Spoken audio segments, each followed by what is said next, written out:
You're tuned in to the only all-sports talk network in the Middle East, IsraelSportsRadio.com.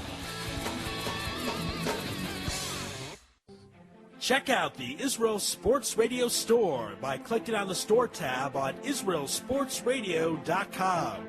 Great items such as t-shirts, hats, books, and much, much more. Price does include shipping, and we do ship throughout the entire world. All major credit cards are accepted to make your shopping experience easy and convenient. So once again, click on the store tab on www.israelsportsradio.com. Broadcasting live from Israel, IsraelSportsRadio.com. Folks, as you may or may not know, Israel Sports Radio is not supported by government funding or personal donations or solicitations. Rather, it is supported by people just like you by purchasing gifts at the Israel Sports Radio store. Your purchase of a t-shirt, a hat, or book helps us continue our great fabulous programming, such as bringing the Maccabi Baseball 2013 or the Israel Football League in the last few years. We hope to continue broadcasting for you fine folks out there throughout the entire world who listen to the station. And the way we are able to do so is through purchases through our Israel Sports Radio store. So once again, click on the store tab on www.israelsportsradio.com. Broadcasting live from Jerusalem, IsraelSportsRadio.com. Check out the Israel Sports Radio store by clicking on the store tab on IsraelSportsRadio.com. Great items such as t-shirts, hats, books, and much, much more. Price does include shipping, and we do ship throughout the entire world. All major credit cards are accepted to make your shopping experience easy and convenient. So once again, click on the store tab on www.israelsportsradio.com. Building love of Israel, one sports fan at a time. IsraelSportsRadio.com. Folks, as you may or may not know, Israel Sports Radio is not supported by government funding or personal donations or solicitations. Rather, it is supported by people just like you by purchasing gifts at the Israel Sports Radio store. Your purchase of a t-shirt, a hat, or book helps us continue our great fabulous programming, such as bringing the Maccabi Baseball 2013 or the Israel Football League in the last few years. We hope to continue broadcasting for you fine folks out there throughout the entire world who listen to the station. And the way we are able to do so is through purchases through our Israel Sports Radio store. So once again, click on the store tab on www.israelsportsradio.com. You're tuned in to the only all-sports talk network in the Middle East, IsraelSportsRadio.com.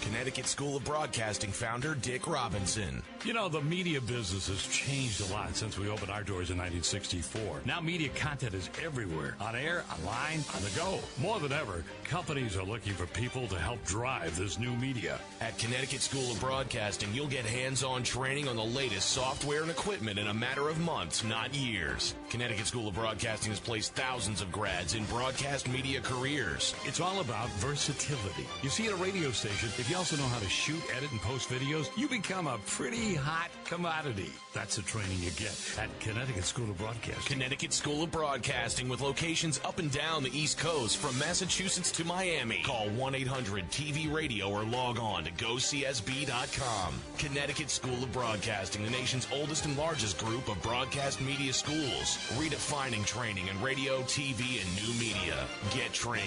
Get connected. 1-800-TV-RADIO.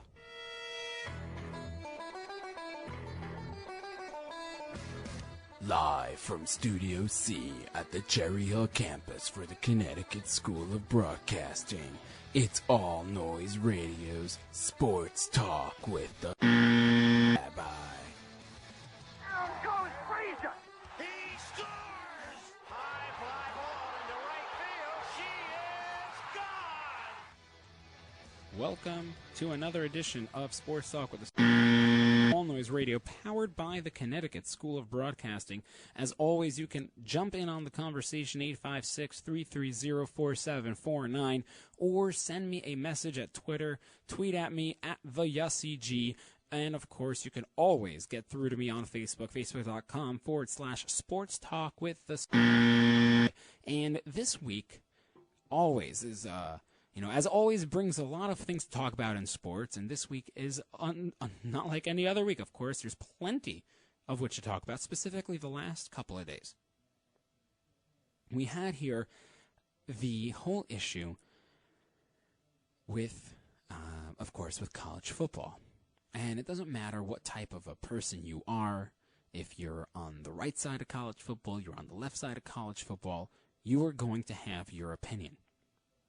I want to know what your opinion is, so of course, tweet at me because I want to know where you stand with Johnny Manziel and the NCAA probe into his alleged signing 6 different autograph sessions for collectible people, for guys. There's one guy in Florida that we all know about, and 5 others that he signed different autograph sessions for them so they can then go ahead and sell it on eBay and make a couple of bucks. The question, though, is not if Johnny Manziel signed. It's did he get paid for these signings, because we know how stiff-necked the NCAA can be when it comes to these sort of things. And we know how the NCAA does not like to be stiffed out of any sort of money by their student athletes. They like to maintain a, shall we say, totalitarian dictatorship on their student athletes before they then graduate from, so to speak, amateurism to professionalism and become a professional athlete in whatever respective sport it is.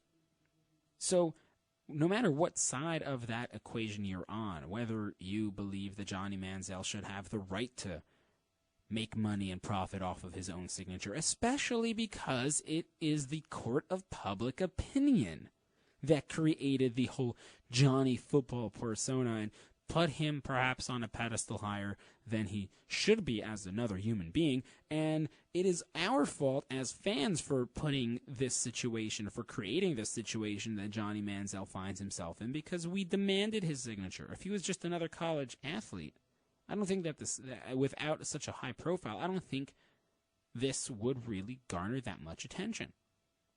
I don't think that this would be a big issue, a big deal. But in terms of what we created, these, you want to call it a monster that we created, this is what we're dealing with now. Perhaps you can say Johnny Manziel might be the next Rosa Parks. You can, I could totally agree and get that, where Rosa Parks was just another lady, another woman, a black woman living in Alabama who was, had a hard day. Just finally had enough. And she did not want to get up from her seat on the bus. Perhaps Johnny Manziel, to a degree, is the new edition of Rosa Parks 2.0, a.k.a. Johnny Manziel. It's very possible.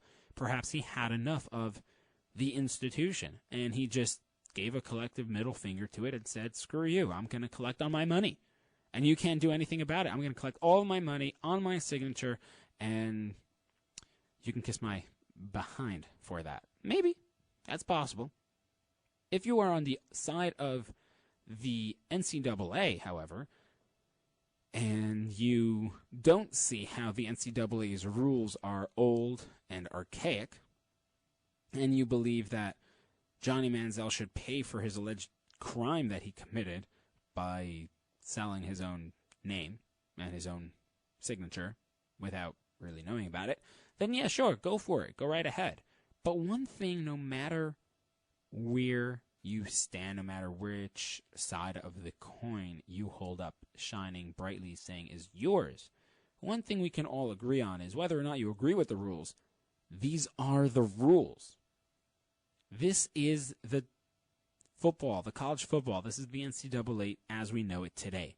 And right now, it's not changing. And if you have a problem complying with these rules, then you are in the wrong sport, honey. Then you're playing the wrong game. You want to play football? Go to Canada. You want to play football in the United States? The USFL. Not NCAA college football. It's not where it's at. If this is the type of player you want to be, this isn't the place for you to do that, for you to be that type of a player. Because here in college football, there are rules to abide by. And if you do not abide by those rules, then guess what? Consequences will be had, consequences will be paid, and they will surely be meted out in due punishment and in course of judgment. Now, when you are talking about Johnny Manziel's alleged crime of selling his signatures for a couple of bucks, you also have to remember this is a kid who comes from a pretty privileged background, upbringing. He doesn't need necessarily money. And I've heard also the argument to say that, oh, well, the kids all get free rides, they all get scholarships, and that's worth money in and of itself. You don't have to pay for tuition, you don't have to pay for books, housing, food. All of that, of course, goes into that equation for a student athlete performing so he or she can have a free ride at college. Fine, I get it. And I also understand that argument where you can say that, hey, you have that, but at the same token, if the court of public opinion decides that a specific athlete should garner some more attention, then guess what? They should be allowed to cash in on some of their own fame. It's a flash in the pan. Right now, that pan is hot. It's white hot for Johnny Manziel. There's a lot of popularity. He was coming off a Heisman Trophy winning season. The Aggies performed really well last year, his team. So get it. Bottle that, fame while you can. Cash in on it, because you don't know if it's going to be the same thing next year. You have no idea. It's very possible he could end up playing in the CFL if he's suspended for this entire season from playing for Texas A&M. You know why? Because the NFL, if you want to go to the NFL, you must play 2 years of college ball. Well, there's a loophole in that. You can go to the CFL or the USFL and start getting paid and then go from there to the NFL. Well, he could do that. It's definitely a possibility. And in terms of the rules itself, maybe this is finally a high time for the NCAA to consider changing the rules, which I don't think they're going to do. I really doubt that'll happen for a long time. If they do, go right at, but by all means, I think everybody would love it. But I don't think it's going to happen. The rules are going to stay the same. Johnny Manziel will either be found guilty or not. Chances are he will, because of all of this evidence coming out against it. But of course, the NCAA must find a money trail. If they don't find a money trail, then Johnny Manziel plays. Simple as that. And of course, after the break, we're going to have on with us Jim Williams of FoxSports.com, and he's our insider for all things NCAA and college football, and he'll have some more information, I'm sure, for us for Johnny Manziel and what this whole situation means for him and for the school that he plays for the Texas A&M Aggies, and possibly also what it means for the NCAA going forward. But in keeping with the football theme, the other issue that we had over the last week or so has been this whole Eagles, Riley Cooper. Did they handle his situation appropriately? That sort of thing. And a lot of people that I was talking to over the last week or so said that they don't feel like the Eagles handled that situation correctly, that they felt that that Riley Cooper should have been suspended from the team or even released from the team. Well, here's my answer to that simply was like this. If that's the case, then remember, Riley Cooper, what he did was completely wrong, inappropriate, and he should never have said what he said. That's, just put that out there. That, however, stated, going forward, you also have to take a look back at what happened last year in the middle of the baseball season. Delman Young, the current Philadelphia Phillies player, was then plying his craft and his trade for the Detroit Tigers, and the Tigers were in New York visiting the Yankees for a 3-game weekend set, and Delman Young was also found to be drunk and also made a very racist, insensitive comment, or in this case with Delman Young, it was an anti-Semitic comment to a panhandler on the street outside of the Hilton Hotel that the Detroit Tigers were staying at. The only difference here between Cooper and Young is that Cooper although had a profanity-laced statement or profanity-laced, verbiage spewing forth from his mouth, but that's where it ended. Delman Young had his rant coupled together with assaulting this Jewish guy. So if you're going to tell me that the Eagles should suspend or release Riley Cooper, then that automatically means that the Detroit Tigers mishandled Delman Young and his whole situation completely. I mean, all he got was a misdemeanor and a citation to show up to some kind of counseling, and if he did, and then 10 hours of community service, and if he did all that, then it would be dropped to a category below a misdemeanor. It's just simply a violation. Riley Cooper, he shouldn't have said what he did. What he said, he shouldn't have done what he did. But I think the Eagles handled it fine, where they said, okay, we're going to give him a fine, and we're going to send him to hopefully seek counseling from someone, which probably ended up being just his own family.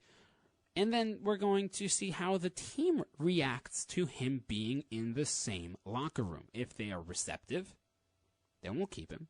And if they're not receptive, then we'll release him. Simple as that. And the issue that the Philadelphia Eagles had with Cooper is an issue that they have for themselves, that they are not that deep outside of Deshaun Jackson at wide receiver. And Riley Cooper was projected to be the number two guy on the opposite end of the field. So for somebody who is in Chip Kelly's offense, or for somebody like Chip Kelly who wants to run the offense that he does, Riley Cooper is a great fit because he can block, he can catch, he can do a lot of things. So the Eagles were kind of in a bind and had no other choice. Were they better off at wide receiver? Would they have released Cooper? It's possible, but we don't know that which we can't control. We don't know that which didn't happen. We can only deal with the situation as it presents itself in front of us. And this is what we have. So I really don't see how all of this is, how this really affects, because the Eagles, I believe, truly approach this fine. The other real interesting thing is, here is in the NFL, as Bob in Maryland chimes in, sends me a message. He wants to know, RG3, is he scared and insecure over Kirk Cousins possibly taking the starting job? Really, Bob? No. RG3 he's not scared or insecure about the possibility of Kirk Cousins taking over his starting job. Dan Snyder, the Washington owner, has put too much into RG3 for Kirk Cousins, who was also drafted in the same draft as RG3, but in the later rounds, to take the job from RG3, to take the starting position. This is possibly a way to showcase what Kirk Cousins can do, so they can ship him off somewhere else for a good trade to get a high draft pick back, or as an insurance policy if RG3 can't come back healthy or is injured again next season after he had that knee injury last year in the postseason. What I think RG3 is most upset about is that he may not necessarily be understanding everything that Mike Shanahan is telling him, everything his coaching staff is telling him.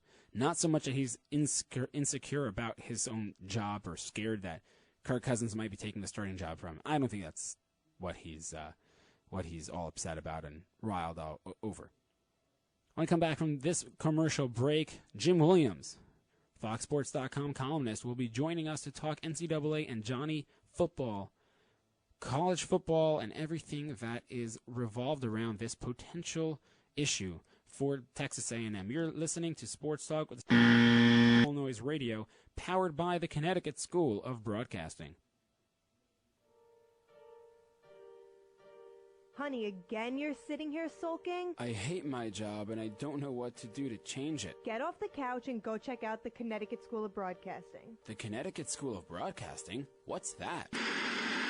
The Connecticut School of Broadcasting offers a career and lifestyle change through a broadcasting experience you won't ever forget. Log on to GoCSB.com to find out how a career in broadcasting is for you and not just the people you see on TV or hear on the radio. CSB focuses on many aspects of real-world broadcasting, and their knowledgeable instructors teach you through a hands-on approach so you're in the studio in no time. To find out how CSB can help you work in an industry you love, call 1-800-TV-RADIO or check us out online at GoCSB.com. Why work 50 weeks a year for a 2-week vacation when you can enjoy your job every day? Don't just sit there. Call 1-800-TV-RADIO or log on to GoCSB.com. Thanks, CSB.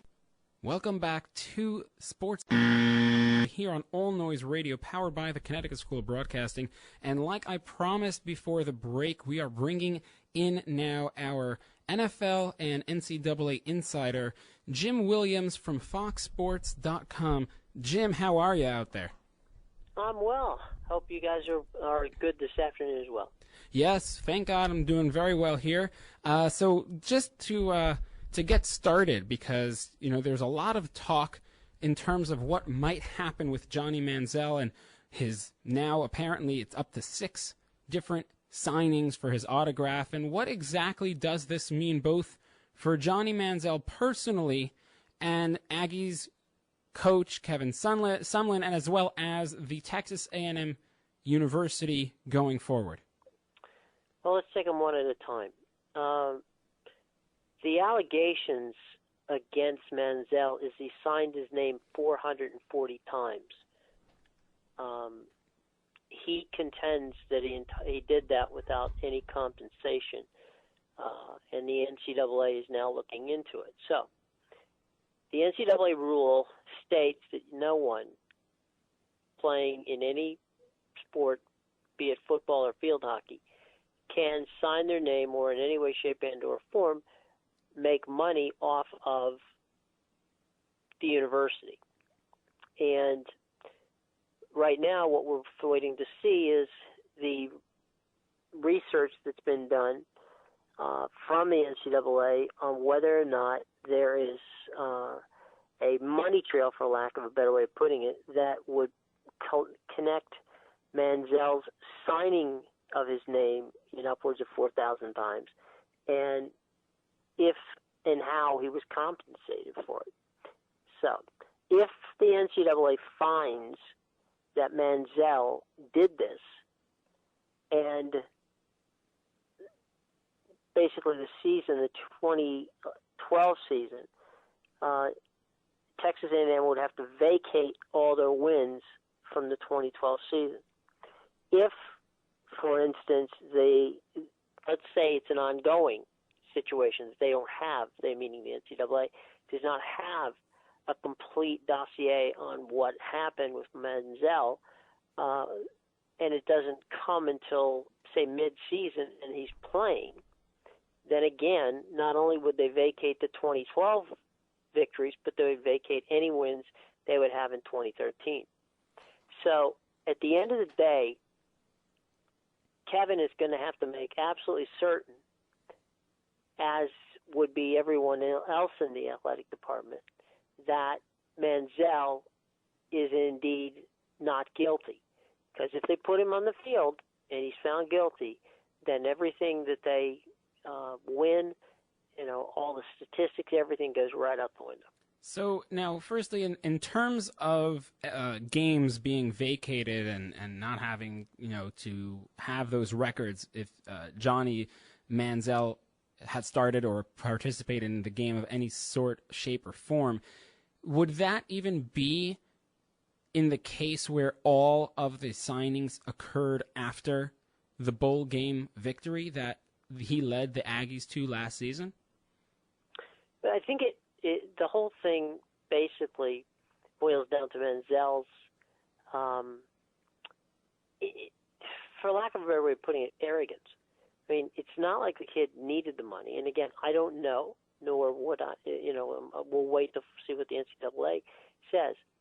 But if he signed his name, over 4,000 times on jerseys and hats and whatever memorabilia else he did, then again, there is a problem here because it's violating an NCAA rule. Now, we could argue that that rule is arcane and stupid, in large part because, let's say, Texas A&M University has made an estimated $35 million off of Manziel through jersey sales and other promotional efforts that the university has done.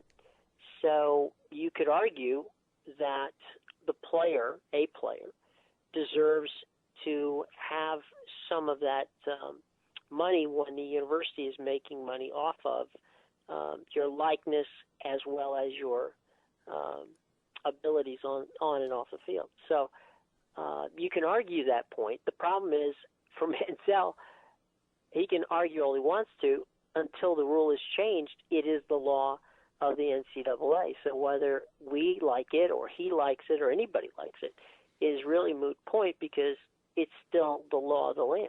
So, in Manziel's case, the real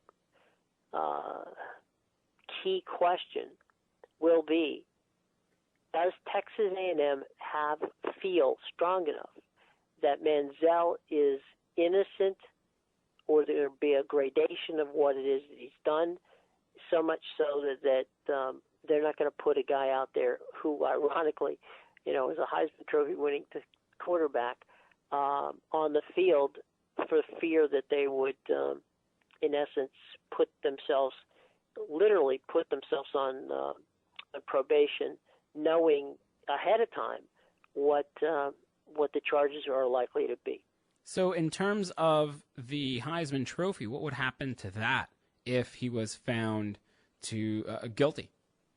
Theoretically, he could have to give it back. I don't know that would be the case. Again, all of this is based on timelines. Right. When did Manziel begin to start signing autographs? Was it during the season? Was it after the season? I mean, we know part of it was after the season.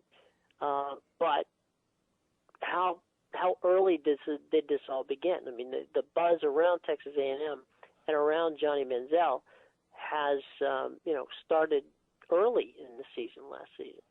So, if he did some booster events and, went to some tailgate parties or stuff like that, and showed up and did these types of signings, which, we're all reading about, then you could vacate all of it.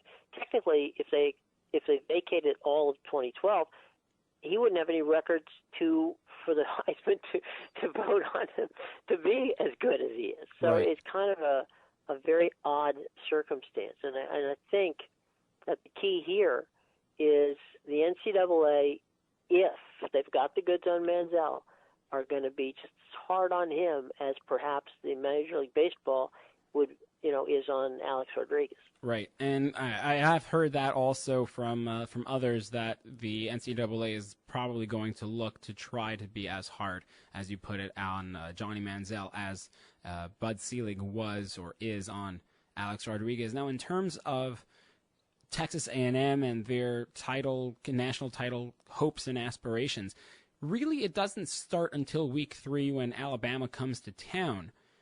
Wouldn't it be perhaps a smart move on the part of Coach Kevin Sumlin to take Manziel, sit him for the first 2 games? I think the Aggies have enough to win those first 2 games without Johnny Football as their quarterback. And if they lose any of those first 2 games, then all right, they're probably out of title contention anyways. And if they win, then bring Manziel in for the 3rd game, because if the NCAA were to then decide that Johnny Manziel is suspended a game or 2 or whatever it might be, then he already served his time, no? Yeah, to an extent, you're right. But the point is, if I'm Kevin, and we're heading out and we're going to play, I'm going to play him. I mean, if the compliance office says, go ahead, then as a coach, I want him in the lineup and I want him to play. And I want him to beat Alabama. And as a fan of the University of Florida, I want him to beat Alabama. Right. So let him play. No, it's really going to be one of those 11th hour situations of, does the NCAA have enough on him to give Texas A&M pause to play him? But if I can assure you this, if he is scheduled to play and cleared to play by the Texas A&M athletic department as this investigation continues to go on, well then there's no sense in just sitting him. You might as well just let him play. Now, Sports Talk with the Sports Rabbi here. We have Jim Williams from FoxSports.com with us, our NCAA college football expert, and talking about college football. Let me break away a little bit from Texas A&M for a moment and go a little bit farther up north to Michigan State. What is the outlook for the Spartans now that Ohio State no longer has their restrictions from bowl contention or being eligible for a postseason berth? What is the outlook for Michigan State now? Well, they're ranked 27th overall by the ESPN poll and USA Today. I would say that if you're a Michigan State fan, Michigan State wins games with defense. On the other hand, when they lose games, it usually is because of the offense.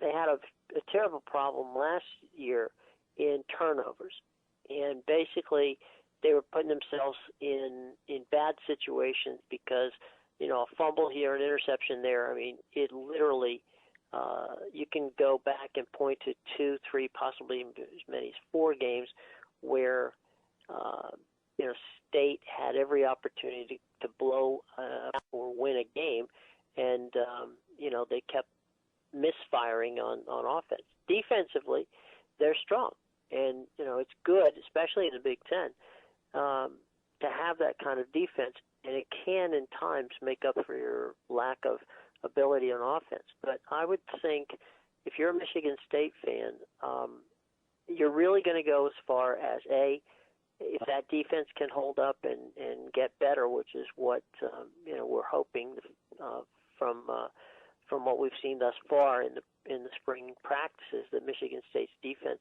should be very, very solid, and perhaps even among the top 2 or 3 in the conference. They'll need every bit of that when they take on Ohio State, because clearly Ohio State has the ability to be a national champion. They have the talent, they have the coaching in Urban Meyer. So I look at Michigan State as being a dark horse. I think that they have enough talent to certainly have a winning season, a bowl season. Is it a Rose Bowl season? I don't think that's going to happen. But I do believe that, a realistic season for Michigan State should be in that 8, maybe 9 win category if the ball falls their way. If it doesn't fall their way, they still should be able to eke out, a 7 win season. So at the top of the list, I'd say 9 wins. At the bottom of the list, I'd say 7, and it's really going to be predicated on the defense and can the offense come on the field and not hurt us. I think Vegas had them as an 8-win over/under. So you would be put in a little bind there if that was the case for you to bet on them to see what they would actually come out with at the end of the season. But they kind of actually came in the middle of what I guess that they would could go. For sure. I think that I think that again you've got plenty of opportunity here because Michigan State's defense is that good, and maybe, just maybe, the offense. If the defense is good, normally they can make turnovers. When you get turnovers, you can your fields get shorter, so you don't have to drive 80 yards all the time to put points on the board. So, right. If Michigan State's defense can help them put points on the board, either by doing it themselves or making the field shorter, then they can pile up some wins. No doubt. And just before we let you go, because we know you're kind of busy out there with everything you have to do for Fox Sports, Notre Dame had a very interesting season last year. Of course, everything surrounding their linebacker Monty Te'o, who was taken in the draft by the San Diego Chargers. They were also exposed mightily by the Alabama Crimson Tide in the national title game. What is the approach for Notre Dame to rectify all those weaknesses that were brought to the forefront last year? Well, first of all, they're going to be without their quarterback, Everett Golston. I mean, he's suspended for the 2013 season. That said, Tommy Rees relieved Golston last year in some key games, and including the wins against Michigan, BYU, and Stanford. So there's no question that Notre Dame's going to miss Golston. But Golston's MO was basically he had a great deal more mobility than Rees. Rees, on the other hand, had a more accurate arm and had better passing abilities than did Golston. So I think, where's Notre Dame going to fall down? I think at this point in time, as you just said, they got exposed by, Alabama in the championship game. I do believe Chip Kelly has Notre Dame back in the conversation, at least, for a national championship berth. Will they do it this year? I don't think so. I don't think they'll go undefeated, and I also don't think that that magic that the Fighting Irish got last year is going to be back again this year, because there's just too many holes from graduation that they have to fill, and then losing Everett Golston. Even though Reeves is a good quarterback, it's going to be one of those tough situations where the Notre Dame schedule is not conducive to them having to play without all of their bits and pieces in the arsenal. I mean, they need to be healthy, they need to be deep, and they're neither. And so I think that that's going to expose them. Now, all that being said, again, we're looking at, because of the schedule that Notre Dame plays, there's no way that they can't win 7 games, 8, perhaps 9, games. They could go that much. But, USC is going to be a tough game for them. They always saw Michigan should be a tough game for them. There's a number of games on the Notre Dame schedule that you can circle right now and say these games are going to be very, very difficult. I'm sure, and I know that Brian Kelly, the head coach, is going, even so, they will be difficult. I'm sure he's going to have them circled on the calendar and show them to his teammates and his players, rather, and have them all primed to bring their A game in those games, because he knows what the national title game brings for the university. He knows what it brings for the players. I'm sure he's going to want to have a replication to some degree of what they were able to bring to the field last year.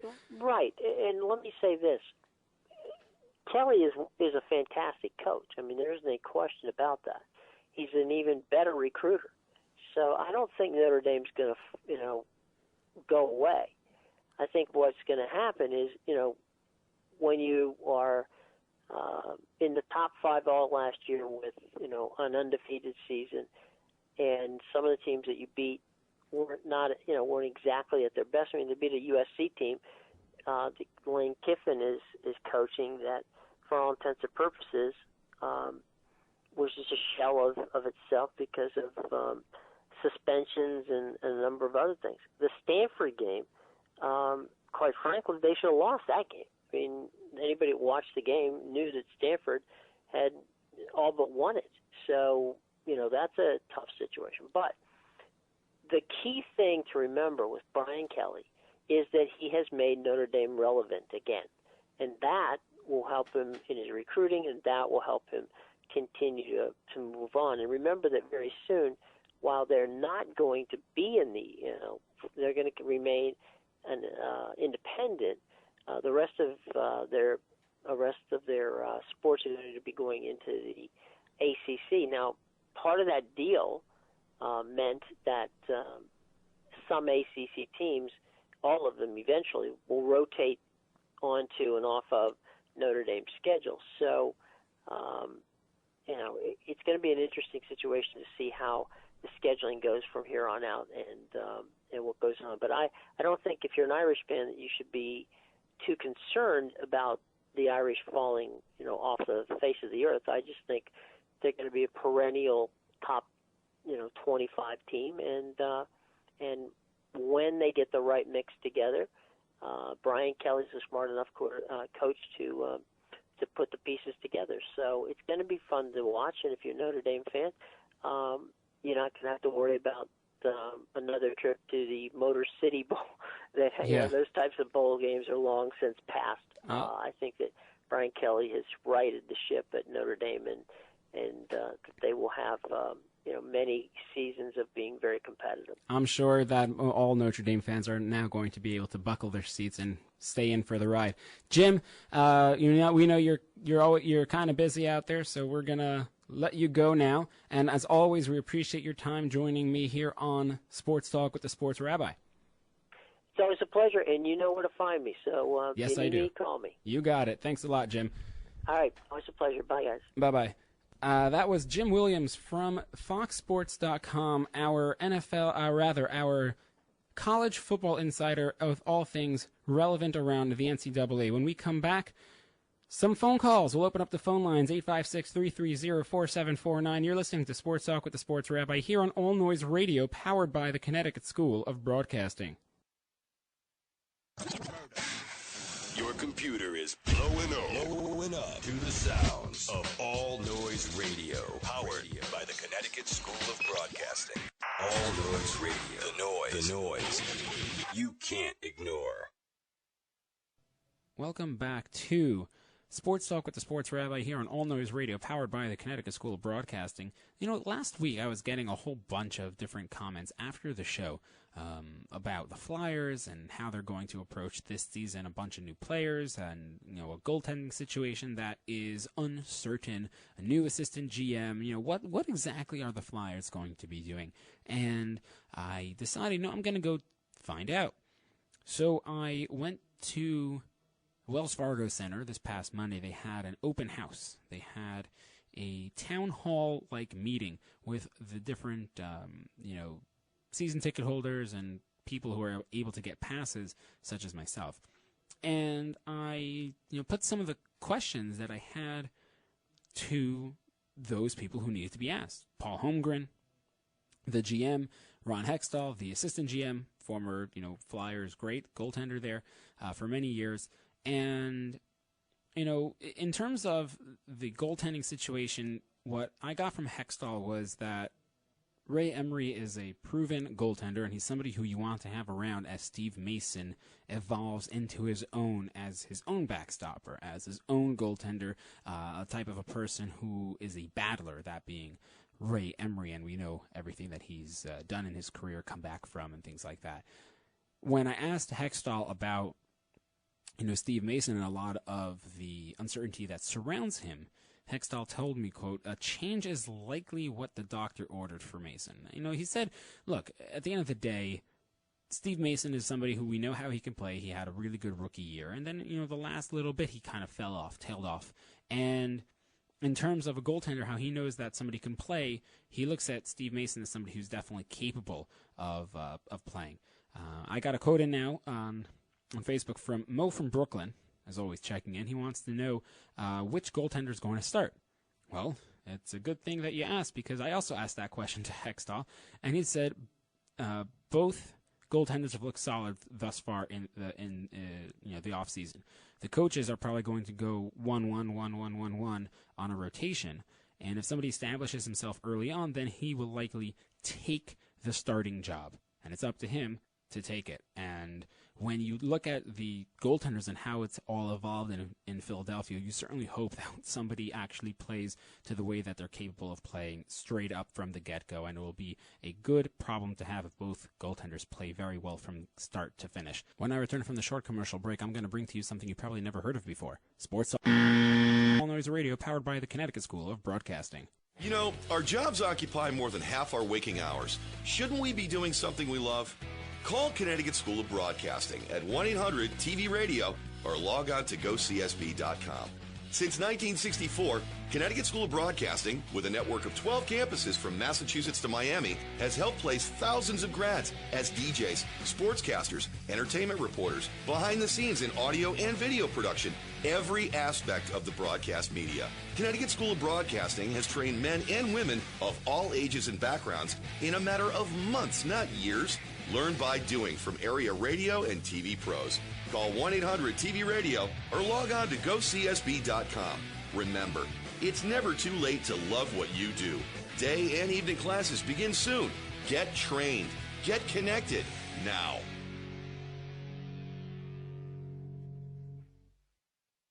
Welcome back to Sports Talk with the on All Noise Radio, powered by the Connecticut School of Broadcasting. And like I promised you before the break, right now we have on with us a special guest to bring a really something special that you don't see every single day or hear about every weekend in the news. The founder and president of Golden Stick Wiffle League, Lou Levesque. How are you doing out there? Good. How you doing today? Very good, Lou. Thanks for taking the time out of your very busy schedule to join us here on Sports Talk with the Sports Rabbi. I gotta ask, first off, how did the league get started? This wiffle ball league. I mean, you think about wiffle ball, you think it's like a game that kids grow up playing in their backyards.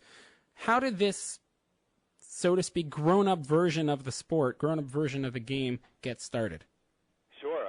It was 2002, and I kind of just extended some of that childhood right into my adult life. I was a waiter at the time at an Outback Steakhouse, and being surrounded by a bunch of weekend warriors, it was real easy to kind of get the troops riled up in a game we all know, wiffle.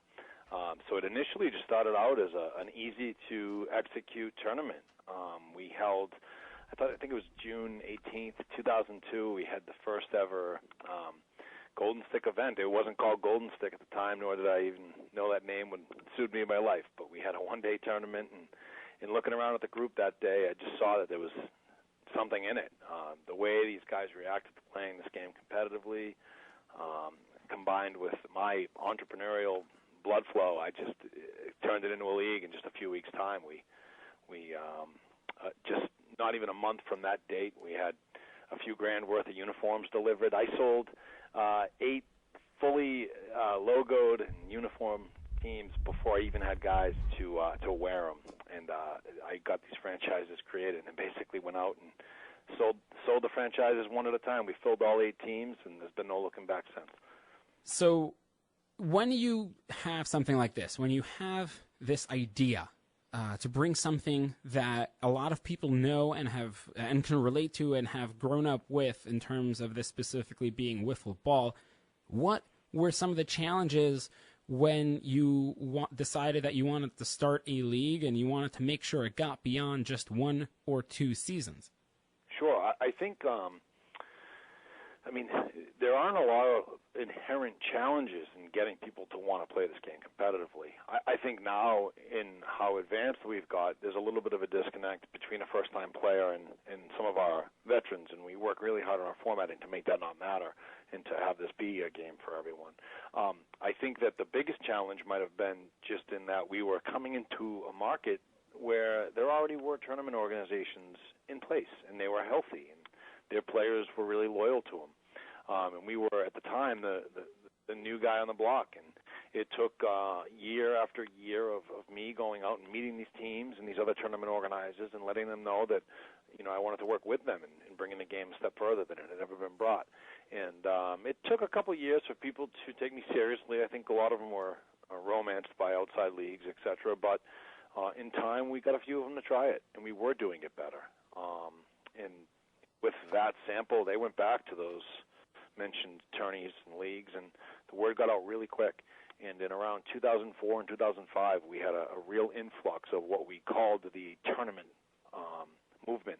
The players, team after team and player after player, were entering Golden Stick. And so I think the biggest challenge was really just getting people to realize that we were different than what was being done. Now, for somebody who is not that familiar with Golden Stick, or, believe it or not that familiar with wiffle ball as a sport, Perhaps somebody like myself who comes from an inner city background who is not that familiar with it. And I understand that there are two different ways of playing the game within Golden Stick. You have both yard as well as fast pitch. Just in a nutshell, what are the differences between the two, and what's the mentality or the approach to each of these specific portions of the sport?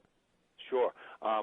Golden Stick from 2002 right up until 2008 was strictly fast pitch. And we saw a real disconnect between a guy coming in from the outside and some of our players who are throwing this ball in the low 90s, without exaggeration. And that drop-off between your average softball player convert to a Sean Steffi, who's been playing the game competitively, for years, was too great. And we had a hard time retaining some of the new low-level players. And it called for medium pitch, which is what our yard league is. And it's no longer a low-level entity of ours. It was initially kind of our Division III. But now it's actually, many of our pro fast pitch players also play in what we call double duty in yard league, because yard league is in and of itself its own sport. It's medium pitch, it's high offense, tons of defense, a lot more action. Fast pitch can be a really low-scoring affair. It's pure. We love the purity of fast pitch. I mean, it's best on best, but the yard league is really more applicable in a recreational sense. Mm-hmm. Yard league will be our model for growth, and fast pitch will be what gets us on television. That's the comparison I often make. And what would you say then would be the main draw for future teams and players to come to your league? Would you throw them towards yard, or would you throw them towards fast pitch? Yard, in almost all cases. Your fast pitch players of tomorrow will come through the ranks of yard. And again, it's the same players playing both in many cases, but you can guarantee somebody a fun time in yard league because they'll be in the game the minute they play, whether it's game 1 or season 10. Fast it's like rolling into the A leagues and some of these men's league sports. I mean, we're all armchair athletes or better, and we notice that there are players who are better than us sometimes. We enter some of these leagues. I think that's fast pitch. I think that fast pitch could be a turnoff to some people. I mean, 90-mile-per-hour wiffle ball from 48 feet away. Could hurt. Unless you're accustomed to hitting that with this movement. I mean, that can not be fun, But yard league, everybody's out there getting good batting averages, putting the ball in play, hitting home runs, and that's really what it's all about. So yard league, it would be, I think, our first draw. Now, as a commissioner, as somebody who has found the league, as somebody who presides over the league as president, do you strive to be somebody like baseball's Bud Selig, like baseball's commissioner? Yeah, I mean, I've tried to assign the role of commissioner to various people within our organization multiple times. Commissioner really is somebody who oversees, basically executes the principles of the league, what's important in our formatting, what our rules, nitty-gritty stuff, such as rules, but, then a broad sense of how the actual brackets work, etc. I think a commissioner is somebody who really executes the will of the league, and I'm looking to defer that role for those of you out there. But I think my core responsibility in this is to keep the brand Golden Stick special, to show that it isn't just some beer league. Golden Stick in its 12 years has gone from this backyard league in Massachusetts to a now national organization. We have 27 fast pitch teams from Massachusetts to California, all competing for one national championship, and we've got 3 strong regions in Philly, New York, and Mass competing for the Yard League championship. And my role is to grow those regions, to spread it to new regions, and to just manage the brand itself. Golden Stick this year did something that's never been done in the 60 or so year history of Wiffle Inc., the company that makes the balls, the only wiffle. Wiffle often gets applied to any plastic ball with a hole in it, but there's only one true wiffle ball, and it's made in Shelton, Connecticut by the Mullaney family. And in their 60-year history, no league has ever been officially licensed or recognized by them. And we, in June of this year, just secured licensing with Wiffle Inc., first ever officially licensed league in the world. So my role now is to use that as an instrument to demonstrate that Golden Stick is doing new things, and it's not a beer league, and We can really take your average fallen athlete who missed college and misses high school, and never made it to pros, and we can give them a similar experience here where they're, taking airplanes to national championships and playing guys with different accents. I went to one of these events a couple of weeks ago, and I came across a few of these said athletes, like you mentioned, guys who couldn't make it in college ball and whatnot, and just loved that whole idea of competition and camaraderie with teammates and things like that. And in terms of talking about how this season and how this year has taken the league to unprecedented heights, it's been very successful. But where do you go from here now in terms of growth for the league to gain more exposure and to gain a larger audience? It's kind of a two-part answer. In regards to exposure, we've really kind of slowed down some of our outward exposure, just in that we were securing this licensing arrangement with Wiffle, and with that comes a lot of responsibility in how we represent them, and even some legality in that regard. So we've kind of slowed down our roar this year in terms of exposure. Now that that is in place, we look to not only celebrate that licensing deal and our being made official, but just the general promotion of the brand. We're looking to, as I said, grow these existing regions, add teams, show people that there's a place here for teams and players of all levels, and then, of course, expand to new regions. We're hoping to open up a similar region in Northern California next year for the Yard League. We've got a couple other places looking to bring fast pitch play.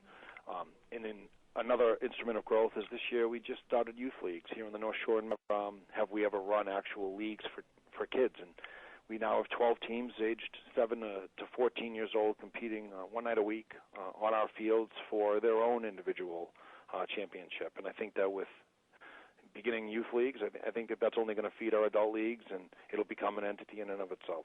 Now, the future of Wiffle certainly down the road, but right now we have the playoffs in Yard are soon upon us. They begin in Philly this weekend for Yard. What is your hope for the outcome of the games or of the event in Philly, as well as the other regions, New York and Massachusetts as well? Sure, yeah. New York and Mass also kick off this Sunday. They'll all be start to finish Sunday morning straight through to Sunday night, where a regional champion and each will be crowned. I think in terms of what I'd like to see, we've had a couple of the familiar faces winning these. The throwbacks in Massachusetts have won, I think, the last 5.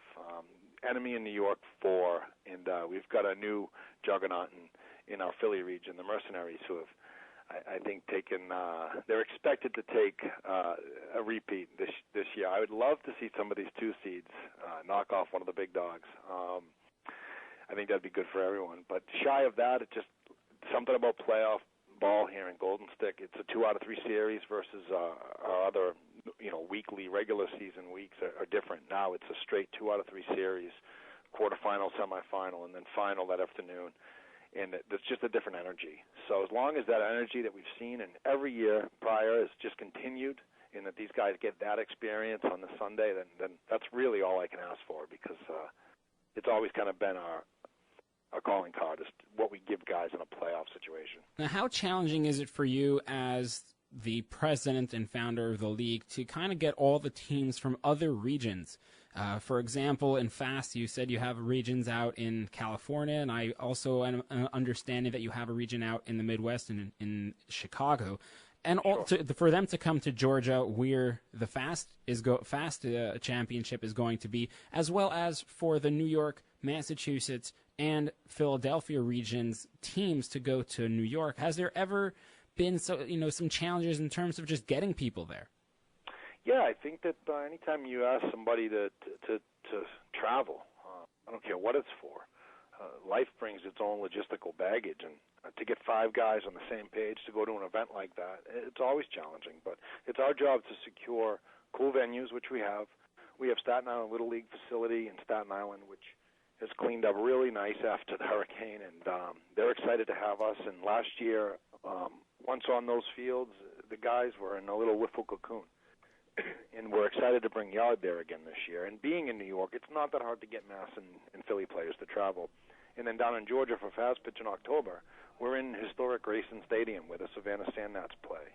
And I think that for a lot of guys, their window in this game, at least the Fast Pitch, it might be a 3 to 7 year career that they sustain, and to be able to, accent their run in this game by playing on a professional ball field, I'm hoping that that'll get them down there. And again, if the venue doesn't do it, what's on the line in a game that these guys have played since they were literally kids, to have it on this pedestal now and to be able to come and play it on this platform, I mean, if that doesn't get them there, then, maybe they should find a new sport. Well, certainly spoken like a true boss, like a true president of something that he loves and something that that a lot of people apparently I spoke to in the last week or so. Really, it was a little bit of surprise, a little bit of they still play that stuff, and a little bit of, yeah, I know about this thing. It's pretty awesome. It's pretty cool. Lou, I understand you're quite busy right now, especially now leading up to the postseason for the league.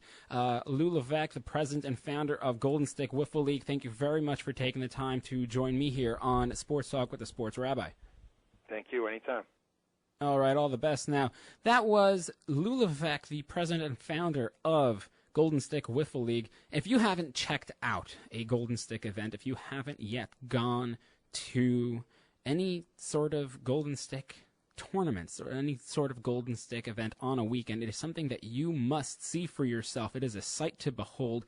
It is really, I remember the first time I went to one such event, it was actually Yard. I haven't made it to Fast Pitch yet, but I made it to Yard, and it was something that was mesmerizing. I couldn't believe that people were doing these things with wiffle balls and hitting them as far as they could, as hard as they were, until I actually went myself. Yes, there are promos online you can watch on YouTube and things like that, but it really doesn't do it justice. It really does not give the league its true and proper credence for what it actually is, for what it actually does.